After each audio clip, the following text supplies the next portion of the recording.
Dans une ruelle poussiéreuse, une femme se tenait là, le cœur battant la chamade. Elle avait été surprise, prise au piège dans un acte de désespoir. Les murmures des passants furieux résonnaient autour d'elle, et les pierres étaient prêtes à être lancées. Que ressentait-elle à cet instant? La peur, la honte, peut-être même l'espoir évanoui?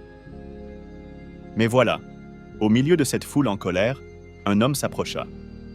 Qui était-il? Que pouvait-il dire face à une telle situation? Les accusateurs étaient là, armés de leur jugement, mais cet homme, avec une sérénité déconcertante, regardait la femme dans les yeux. Que se passait-il dans son cœur? Était-ce de la compassion, de la compréhension? Alors que les tensions montaient, une question flottait dans l'air. Qui parmi eux était sans péché? Ce moment était bien plus qu'un simple affrontement entre la loi et la grâce. C'était une leçon sur la miséricorde, sur l'importance de voir au-delà des erreurs humaines.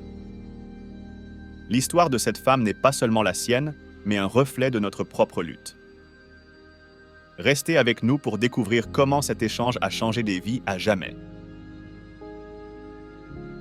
Contexte historique et culturel. À l'époque de Jésus, le monde était marqué par des normes sociales et religieuses rigoureuses. La société était patriarcale et les femmes occupaient une position souvent subordonnée. Les lois mosaïques, qui régissaient de la vie quotidienne, étaient strictes et souvent interprétées de manière à renforcer le contrôle sur les femmes. La femme adultère, par exemple, était perçue comme un symbole de la transgression et du déshonneur, non seulement pour elle-même, mais aussi pour sa famille. Cette dynamique sociale a des implications profondes sur la manière dont la femme adultère était vue et traitée. Dans ce contexte, les attentes envers les femmes étaient particulièrement élevées.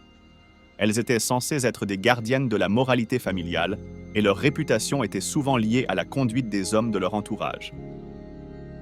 Ainsi, lorsque la femme adultère est amenée devant Jésus, elle représente non seulement un acte répréhensible, mais aussi l'échec d'une norme sociale qui exigeait une conformité stricte. Les implications de ce cadre historique ne peuvent être sous-estimées, car elles éclairent les motivations et les actions des personnages impliqués dans l'histoire. Les tensions entre les différentes factions religieuses de l'époque, notamment entre les pharisiens et les sadducéens, ajoutent une couche supplémentaire à cette situation. Les pharisiens, en particulier, se considéraient comme les gardiens de la loi et de la pureté religieuse. Leur désir de piété et de conformité à la loi les a poussés à utiliser cette femme comme un instrument pour piéger Jésus. En d'autres termes, l'histoire de la femme adultère est ancrée dans un environnement où la loi et la moralité étaient souvent manipulées pour servir des agendas personnels ou politiques. Cette dynamique historique souligne le contraste entre la rigidité de la loi mosaïque et la compassion que Jésus incarne. Alors que les leaders religieux s'efforcent de maintenir l'ordre social par le jugement, Jésus remet en question ces normes. Sa présence dans cette scène devient un point de rupture, où la miséricorde commence à prendre le pas sur la condamnation. L'histoire de la femme adultère, à travers ce prisme, devient un récit de rédemption et de défiance à l'égard des normes établies. Enfin, cette compréhension du contexte historique et culturel est essentielle pour analyser les implications plus profondes de l'histoire. Elle nous permet de voir la femme adultère non seulement comme un individu en faute, mais comme un produit d'un système qui la juge et l'opprime. C'est cette complexité qui rend la réaction de Jésus d'autant plus significative, car elle offre une nouvelle voie de compréhension et de compassion dans un monde régi par la peur et le jugement. Avant de commencer avec le contenu d'aujourd'hui, j'aimerais vous demander un petit service. Si vous appréciez nos vidéos et souhaitez continuer à voir plus de contenu passionnant, nous vous invitons à liker cette vidéo et à vous abonner à notre chaîne. C'est le meilleur moyen de nous soutenir et de rester informés de toutes les nouvelles histoires et vidéos que nous partageons. N'oubliez pas d'activer la cloche de notification pour ne manquer aucune vidéo. Merci de faire partie de notre communauté et maintenant, profitez de la vidéo. La loi mosaïque. La loi mosaïque, qui provient des premiers écrits de la Bible hébraïque, établit des règles strictes concernant l'adultère. Selon cette loi, le châtiment pour un acte d'adultère était souvent la lapidation, une pratique brutale qui visait à maintenir la pureté de la communauté. Pour qu'une condamnation soit prononcée, il était nécessaire d'avoir des témoins oculaires, ce qui soulignait l'importance du témoignage dans la culture juive de l'époque. Cela posait une question importante. Qui étaient les témoins dans cette situation et quelle était leur motivation? Lorsque les scribes et les pharisiens amènent la femme adultère devant Jésus, ils cherchent à appliquer la loi mosaïque de manière stricte. Leur intention n'est pas seulement de rendre justice, mais également de piéger Jésus dans un dilemme. S'il condamne la femme, il va à l'encontre de son message de miséricorde. S'il la libère, il semble ignorer la loi. Ainsi, la loi est utilisée comme un outil de manipulation. La complexité de la situation met en lumière la rigidité de la loi face à la condition humaine. Il est également important de noter que la loi mosaïque ne condamne pas seulement l'adultère, mais également les comportements qui ne respectent pas les normes de pureté établies. Cela crée un environnement où la peur et le jugement prévalent et où les gens sont souvent plus préoccupés par la conformité que par la compassion. Dans ce contexte, la femme adultère est réduite à un symbole de péché, plutôt qu'à un être humain complexe avec ses propres luttes et défis. Les implications de la loi mosaïque vont au-delà de la simple question de punition. Elles soulignent également la manière dont la société peut facilement devenir oppressive. La femme adultère, en tant que figure centrale, représente cette oppression, mais elle est également le catalyseur d'une discussion plus large sur la justice, la miséricorde et la nature humaine. Ainsi, la loi mosaïque, loin d'être une simple collection de règles, devient un reflet des tensions sociales et des luttes morales de l'époque. En examinant la loi mosaïque dans ce contexte, nous pouvons mieux comprendre pourquoi Jésus a choisi d'agir comme il l'a fait. Sa réponse à la situation ne se limite pas à une simple contestation de la loi, mais propose une nouvelle voie qui met l'accent sur la compassion et la dignité humaine.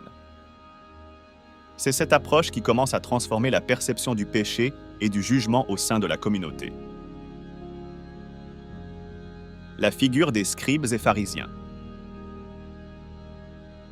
Les scribes et les pharisiens jouent un rôle crucial dans l'histoire de la femme adultère, non seulement en tant que gardiens de la loi, mais aussi en tant que manipulateurs de la situation. Leur motivation ne se limite pas à l'application de la loi, mais s'étend à un désir de tester Jésus et de le piéger. Ils voient en lui une menace pour leur autorité et leur interprétation de la loi.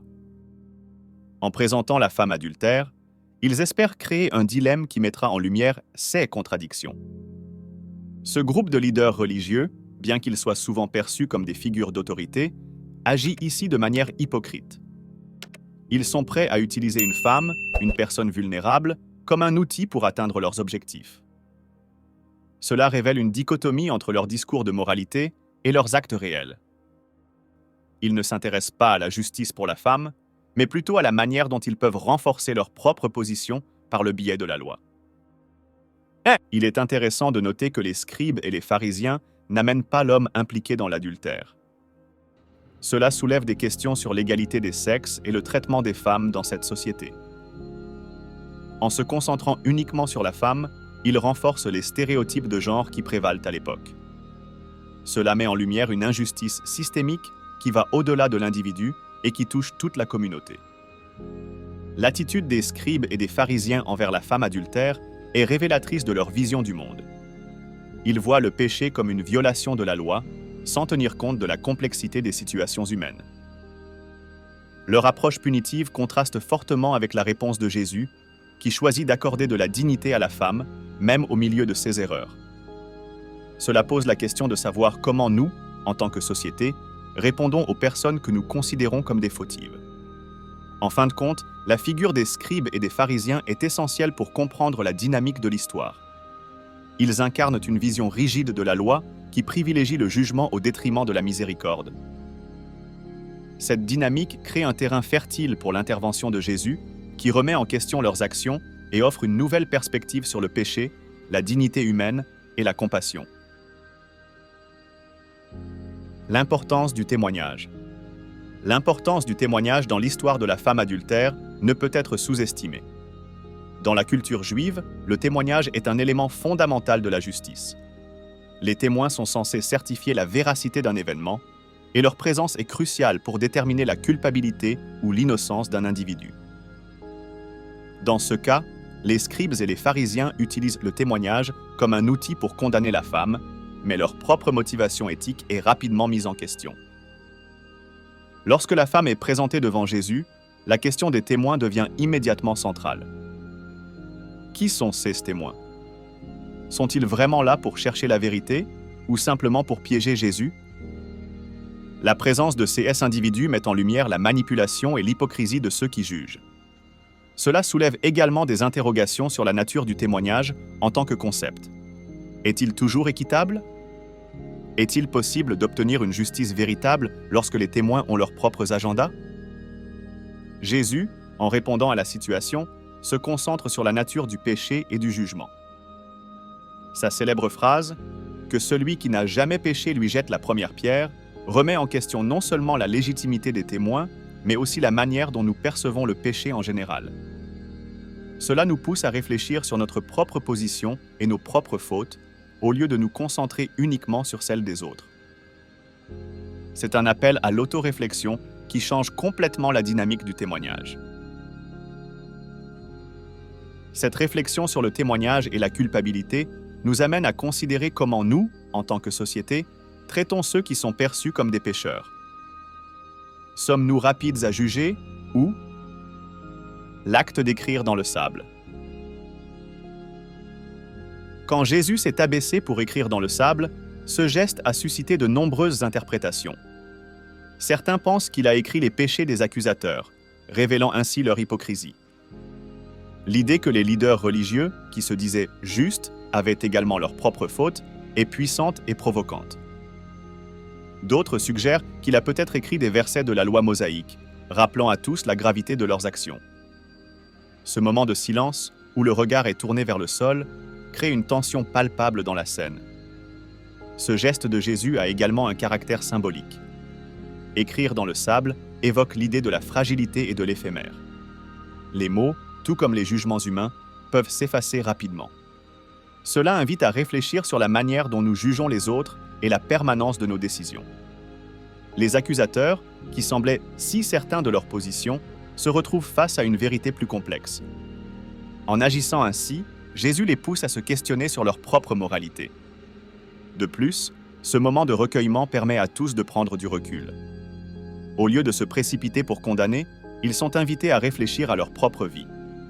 Cela ouvre la porte à la repentance et à l'auto-examen. Les paroles de Jésus, précédées de ce geste, prennent alors un poids encore plus important.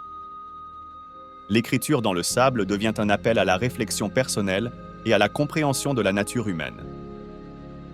Le fait que Jésus écrive sans se presser renforce l'idée qu'il ne cherche pas à juger rapidement. Il prend son temps, laissant l'atmosphère se charger d'une tension émotionnelle. Les regards des accusateurs et de la foule sont rivés sur lui, attendant une réponse. Ce moment silencieux devient un espace de méditation où chacun peut considérer ses propres actions sans l'influence des jugements extérieurs. Enfin, l'acte d'écrire dans le sable représente une rupture avec les normes établies. Dans une société où la loi était souvent rigide, Jésus introduit une nouvelle manière de penser. En utilisant un geste simple, il remet en question les fondements de la condamnation et de la punition. La scène devient alors le reflet d'une nouvelle approche de la justice, où l'amour et la compassion prennent le pas sur le jugement. La réponse de Jésus. La célèbre phrase de Jésus, « Que celui qui n'a jamais péché jette la première pierre », est un tournant décisif dans cette histoire. Elle soulève une question fondamentale sur la nature du péché et du jugement. Jésus ne nie pas le péché de la femme, mais il rappelle à tous que chacun est faillible. Ce n'est pas seulement un appel à la compassion, mais aussi une invitation à l'humilité. En reconnaissant nos propres échecs, nous pouvons mieux comprendre ceux des autres. Cette réponse souligne également la gravité de l'hypocrisie. Les accusateurs, en cherchant à condamner la femme, oublient qu'ils ne sont pas exempts de faute. Jésus met en lumière ce double standard, où les jugements sont souvent portés sans introspection. Cela crée un espace où la culpabilité collective est reconnue et où la miséricorde peut émerger. la phrase de Jésus devient alors un puissant outil de réflexion et de changement. En utilisant cette approche, Jésus redéfinit le concept de justice. Au lieu d'appliquer une punition immédiate, il ouvre la voie à la rédemption. Cela montre que la justice ne se limite pas à la punition, mais inclut également la possibilité de pardon et de transformation. Ce changement de perspective est essentiel pour comprendre l'essence de son message. La manière dont Jésus répond à la situation met également en avant son rôle en tant que défenseur des opprimés. Il se place du côté de la femme, non pas pour excuser son acte, mais pour lui offrir une seconde chance. Cette dynamique montre comment la compassion peut prévaloir sur la loi, illustrant ainsi l'idée que l'amour doit guider nos actions. Enfin, cette phrase résonne à travers les âges. Elle interpelle chacun d'entre nous sur notre propre capacité à juger. En nous rappelant que nous avons tous nos propres luttes, Jésus nous appelle à pratiquer la grâce et la compréhension. Dans un monde souvent rapide à condamner, son message reste d'une pertinence frappante. La libération de la femme. Quand Jésus dit à la femme « Je ne te condamne pas », il offre plus qu'un simple pardon. Il lui accorde une nouvelle chance dans sa vie. Cette déclaration symbolise la liberté retrouvée et le début d'un nouveau chemin.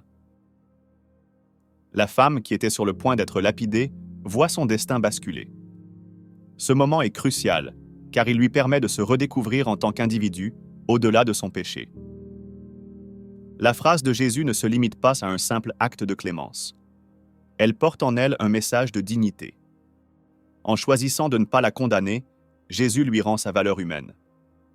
Il lui dit qu'elle mérite d'être vue et respectée, indépendamment de ses erreurs passées. Cela a un impact profond sur son identité, lui permettant de se libérer du poids de la honte. Au-delà du pardon, cette déclaration ouvre également la porte à la transformation personnelle. La femme est invitée à réfléchir à sa vie et à ses choix. Elle se voit offrir l'opportunité de changer, de se réinventer. Cela illustre l'idée que le pardon ne signifie pas l'absence de conséquences, mais plutôt la possibilité d'un nouveau départ. En étant libérée de la condamnation, la femme peut également se libérer des opinions des autres. Elle n'est plus définie par son erreur, mais par sa capacité à se relever. Cette transformation lui donne une force intérieure, la poussant à embrasser son avenir avec espoir et détermination. Elle devient un symbole de résilience, montrant que chacun peut se relever après une chute. Enfin, cette libération est une invitation à tous ceux qui se sentent accablés par leurs fautes.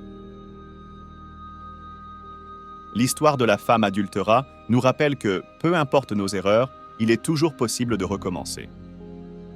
Le message de Jésus est universel et intemporel. La grâce est à notre portée et la rédemption est possible pour chacun d'entre nous. La transformation personnelle. L'expérience de la femme qui a rencontré Jésus est une véritable métamorphose.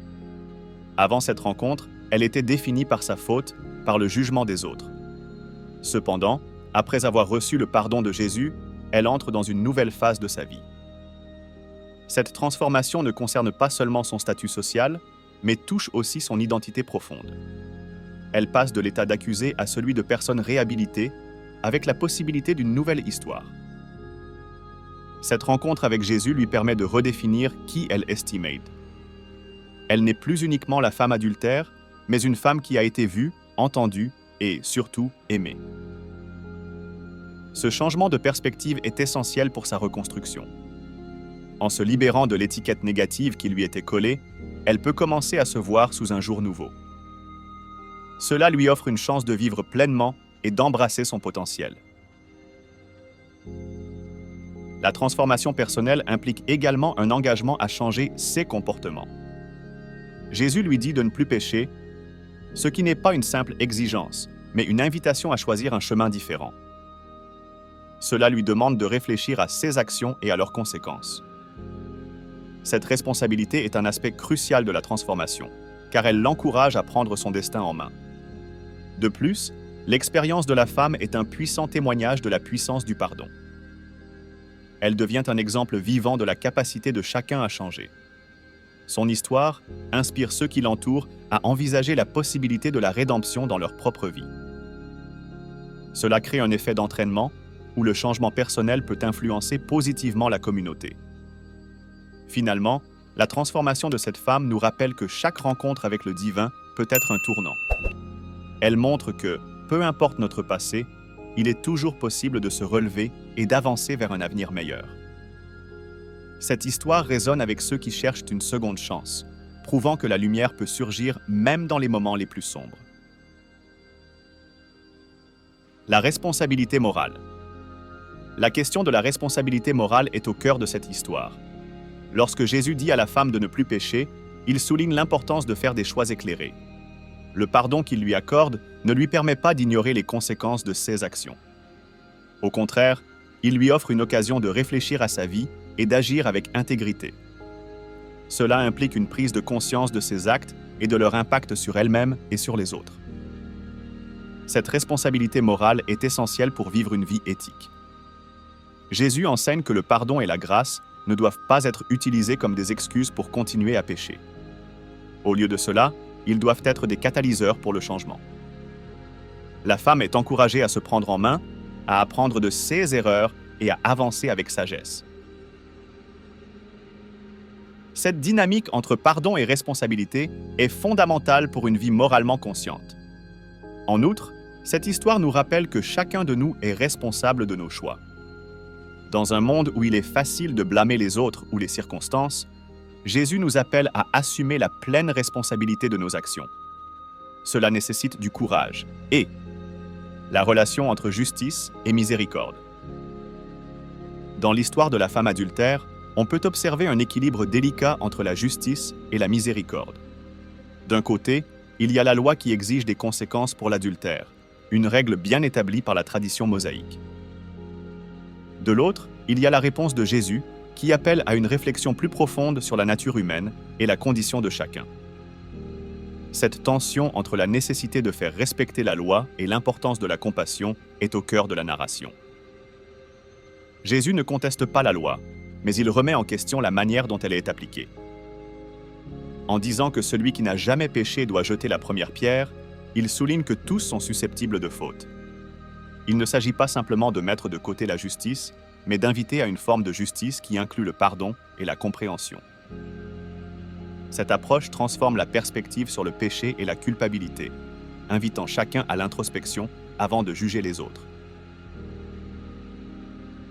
La miséricorde de Jésus ne signifie pas l'absence de justice. Au contraire, elle enrichit notre compréhension de ce que cela signifie être juste.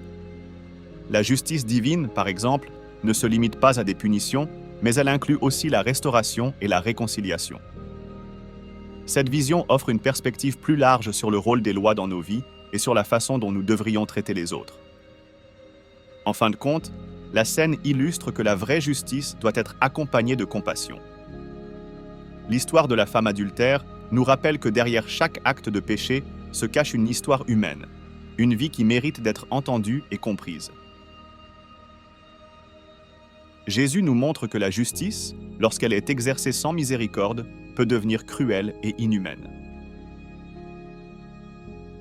Cette dynamique entre justice et miséricorde est essentielle dans notre compréhension des relations humaines. Elle nous interroge sur notre propre comportement et sur la façon dont nous nous engageons envers autrui. Pouvons-nous trouver un équilibre entre défendre la justice et faire preuve de compassion, comme Jésus l'a fait? Implication pour la communauté. L'histoire de la femme adultère a des résonances profondes pour nos communautés contemporaines. Elle nous pousse à réfléchir sur la manière dont nous traitons les individus qui se trouvent en marge de la société. La femme, accusée et condamnée, est un reflet des nombreuses personnes que nous marginalisons aujourd'hui. Comment réagissons-nous face à ceux qui commettent des erreurs? Sommes-nous enclins à les juger ou à leur offrir une seconde chance? Dans un monde où le jugement rapide et les étiquettes sont courants, l'exemple de Jésus nous invite à créer des espaces de dialogue et de compréhension. En tant que communauté, nous devons nous interroger sur les valeurs que nous prônons. La compassion et l'accueil des personnes en difficulté sont des piliers essentiels de toute communauté saine.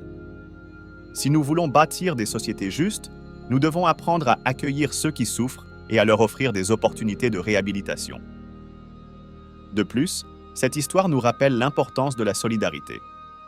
Les leaders religieux de l'époque, en accusant la femme, ont agi en conformité avec une norme sociale qui privilégiait le jugement. À l'inverse, Jésus nous enseigne que la véritable force d'une communauté réside dans sa capacité à soutenir et à relever ceux qui sont à terre. Cela nécessite un engagement actif et une volonté de voir au-delà des apparences et des erreurs. Les implications de cette histoire s'étendent également à la manière dont nous abordons les conflits au sein de nos communautés. Plutôt que de se focaliser sur la punition, il serait plus constructif de se concentrer sur la réconciliation. La femme adultère a été sauvée non seulement de la mort, mais aussi de la stigmatisation qui l'accompagnait. Pour nous, cela signifie que nous devons être prêts à tendre la main aux autres, à les aider à se relever et à reconstruire leur vie, peu importe leurs erreurs passées. En somme, cette histoire nous appelle à agir avec plus de bienveillance et à construire des communautés où chacun se sent valorisé, peu importe son passé. En intégrant la compassion dans nos interactions, nous pouvons véritablement faire une différence dans la vie de ceux qui sont marginalisés. Le rôle de la compassion. La compassion est un thème central dans l'histoire de la femme adultère. Jésus ne se contente pas de défendre la femme contre ses accusateurs. Il démontre également une profonde empathie à son égard. Il comprend non seulement la gravité de la situation, mais aussi le poids émotionnel et social que la femme porte. Cette attitude compassionnelle est un modèle pour nous tous. Cultiver la compassion dans nos interactions quotidiennes peut transformer nos relations et notre environnement. En prenant le temps de comprendre les luttes des autres, nous sommes en mesure de répondre avec une sensibilité qui dépasse le simple jugement. Jésus nous montre que la compassion n'est pas un signe de faiblesse, mais une véritable force. Elle nous permet de créer des ponts entre les personnes et de construire des communautés plus unies. La compassion va au-delà de l'acte de pardonner. Elle implique de reconnaître la souffrance des autres et de s'engager à les soutenir dans leur cheminement. Lorsque nous pratiquons la compassion, nous choisissons de voir l'humanité en chaque individu, indépendamment de ses erreurs. Cela peut changer les dynamiques de pouvoir et de contrôle qui souvent prévalent dans nos interactions. En outre, la compassion est un antidote puissant contre la discrimination. Elle nous rappelle que tous, à un moment ou un autre, avons besoin de compréhension et de soutien. En nous inspirant de l'exemple de Jésus, nous pouvons apprendre à accueillir les différences et à célébrer les histoires individuelles. Cela nous encourage à construire des sociétés où chacun se sent respecté et valorisé. Ainsi, la compassion est essentielle pour créer des environnements où les gens peuvent s'épanouir. En intégrant cette valeur dans notre quotidien, nous contribuerons à un changement positif, tant au niveau personnel que collectif. En fin de compte, l'histoire de la femme adultère nous enseigne que la compassion est un choix puissant qui peut façonner notre monde pour le meilleur. Réflexion contemporaine. Les enseignements de l'histoire de la femme adultère sont d'une pertinence indéniable dans notre société moderne. Dans un monde où le jugement est souvent la première réaction face à l'erreur, cette histoire nous rappelle l'importance de la compréhension et du pardon. Aujourd'hui, de nombreuses personnes vivent sous le poids de la stigmatisation, que ce soit en raison de leur passé criminel, de leur choix de vie ou de leurs différences. L'exemple de Jésus nous invite à remettre en question nos propres préjugés. Dans des situations contemporaines de discrimination, qu'elles soient basées sur l'orientation sexuelle, la race ou d'autres aspects, nous pouvons appliquer les leçons de cette histoire. Il est crucial de nous rappeler que chaque individu mérite dignité et respect, peu importe ce qu'il a pu faire. L'acceptation et le soutien peuvent ouvrir la voie à la réhabilitation et à la croissance personnelle. Les réseaux sociaux, par exemple, peuvent souvent exacerber la culture du jugement et de l'exclusion. Les messages de haine et de mépris circulent rapidement et les gens se trouvent souvent réduits à leurs erreurs. L'histoire de la femme adultère nous appelle à cultiver une culture de compassion et d'empathie, même dans les espaces numériques. En choisissant de défendre la dignité des autres, nous pouvons contribuer à un changement significatif dans nos interactions en ligne. De plus, la notion de responsabilité personnelle est essentielle.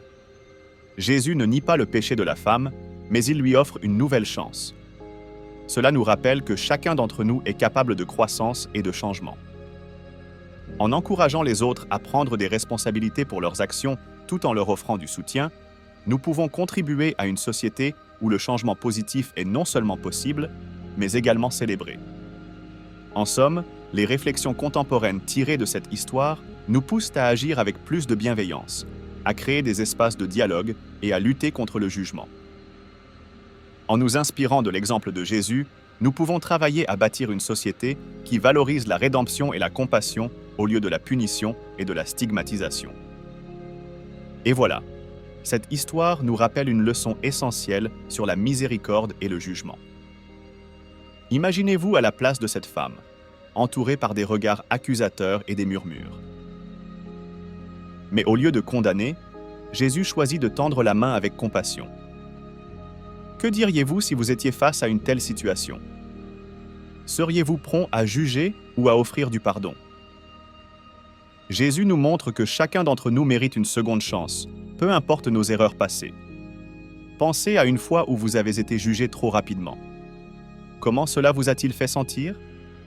En fin de compte, il nous invite à réfléchir. Que ferions-nous si nous étions à sa place, ou même celle de cette femme? La miséricorde est un cadeau précieux que nous pouvons tous offrir. Alors, comment pouvez-vous appliquer cette leçon dans votre vie quotidienne? Qui dans votre entourage a besoin de votre compréhension et de votre soutien? N'oubliez pas, chaque action de bonté compte. Rejoignez-nous pour d'autres histoires inspirantes et partagez vos pensées dans les commentaires. Votre expérience pourrait toucher quelqu'un d'autre. Que vous ayez aimé cette histoire ou que vous ayez des réflexions à partager, nous serions ravis de vous entendre.